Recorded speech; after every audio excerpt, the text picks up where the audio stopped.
สวัสดีครับท่านผู้ชมครับวันนี้เราขอต้อนรับท่านเข้าสู่งานมนรักลูกทุ่งโชว์นะครับและท่านผู้มีเกียรติจะได้รับชมการแสดงและการร้องเพลงจากดารายอดนิยมเพื่อไม่ให้เป็นการเสียเวลาผมขอเชิญท่านรับชมรับฟังจากการบรรเลงของวงดนตรีเริงสลานณบัดนี้ใช่ครับ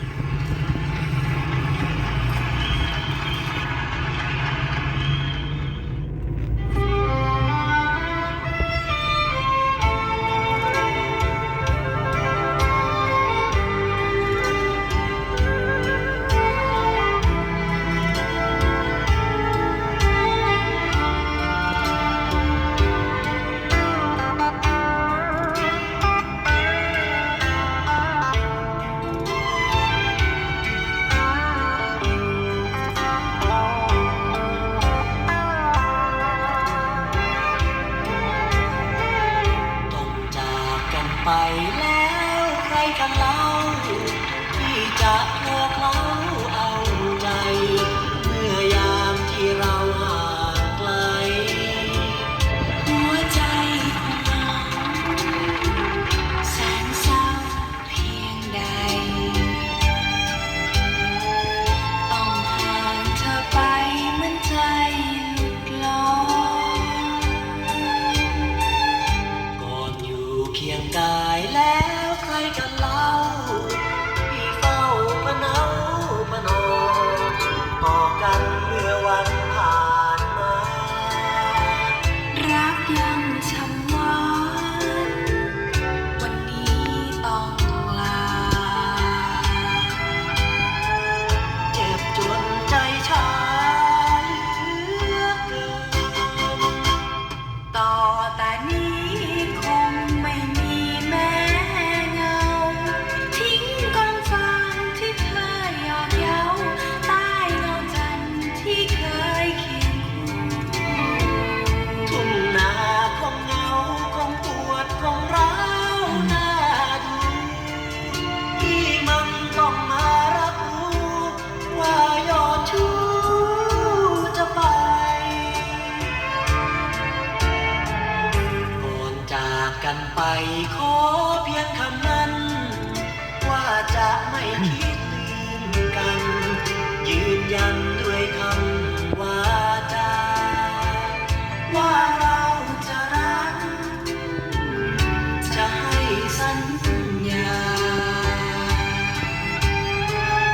ว่าจะกลับมาคู่กัน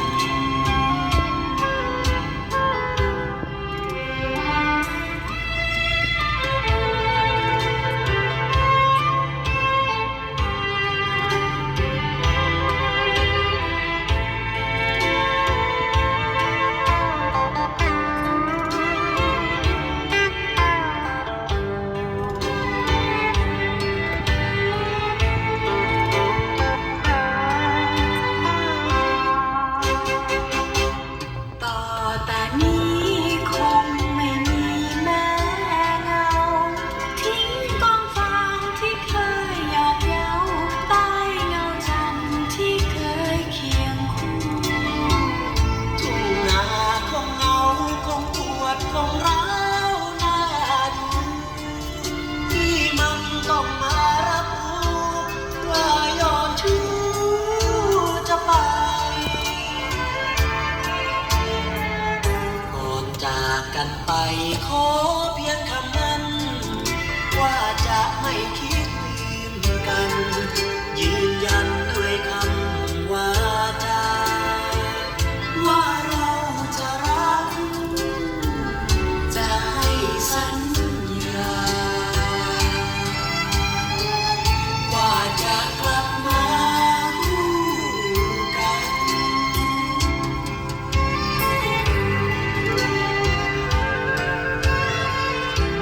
ค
ให้ฝนพรางพรม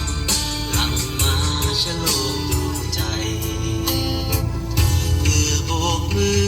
ลาแก้วตาเธออย่าร้องไห้ไม่เปลี่ยนแปลไปหากใจเรายังมั่นคงสบตาอีกครั้ง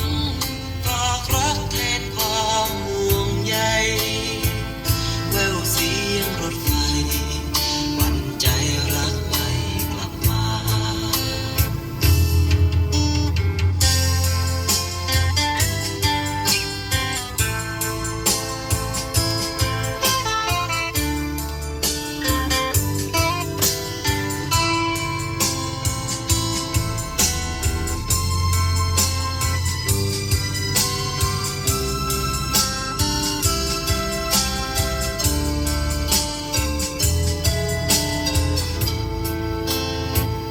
หากเอ่ยคำลาน้ำตาฉันคงต้องหลั่งเรื่องราวความหลังจดจำทุกลมหายใจ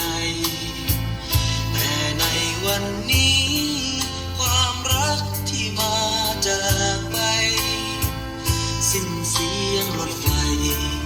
ฝากไว้เพียงรอยน้ำตา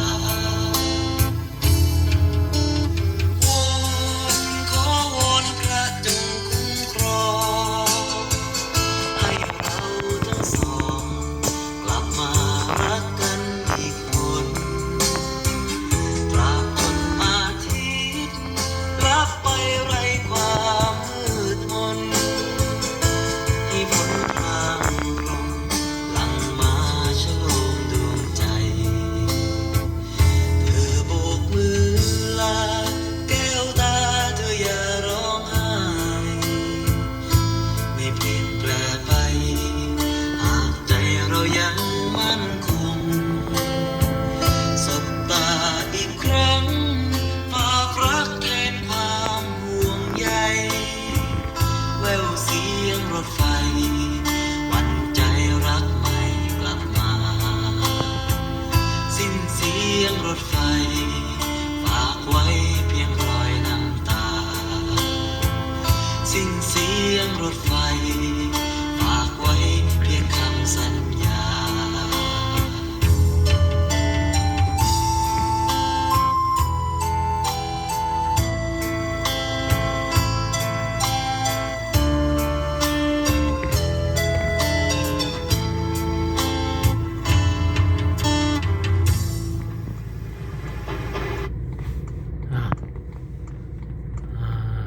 อามาตั้งแต่ไปแดงตรงคำลัดออกมาทางสายลมออกใส่ทางหลังโรงเรียนอุดมวิงจันทร์ออกมาใส่อนุแล้วเกี่ยวเข้ามาวัดพุนไซสำเร็จการบันทึกวันนี้วันที่6 ถึง 8 2021ขอบใจ